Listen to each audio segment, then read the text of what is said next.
Mugamba mutya abali ku channel yaffe eyitibwa Chaiti YouTube channel yaffe kyembasaba mugende maaso n'ogyegattako olunaku olwaleero era tutunuulira omuti gw'enkomamawanga ogwo erinnya guyitibwa Enkomamawanga. Enkomamawanga eyo nnungi nnyo gisimbako ewaka. Enkomamawanga eteekako ebibala ebiriibwa ate n'ekirala ekola ng'eddagala. Naddala gwali mu kutegeka ewaka wo oyinza okubeerawo nga weebuuza n'ogamba nsimbe ku ddagala ki erigenda okunnyamba ku myoyo emibi obutannumba. Emyoyo egyo emibi egy'enjawulo gitambula nnyo mu budde obw'ekiro wamu ne mu ttuntu. Kikulu nnyo obeere ng'osimba ku bintu ebimu eby'enjawulo mu kompawundi yo oba emabbali w'oluggya lwo.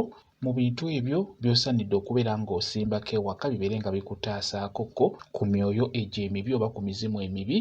Enkomamawanga eno nnungi nnyo ku nsonga eyo.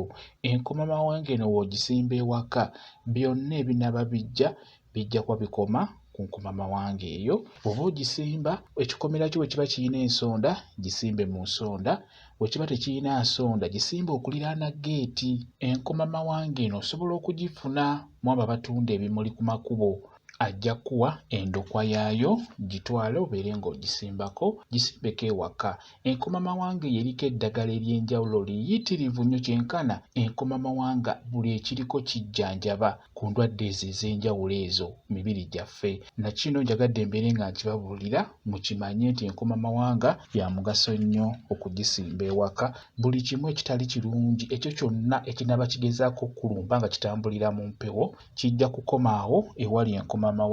Awo kw'oyongereza n'ebirala eby'enjawulo.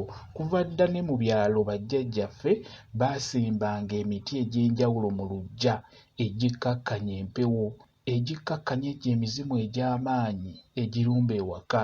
Emiti gyabangamu mu luggya n'emabbali g'oluggya.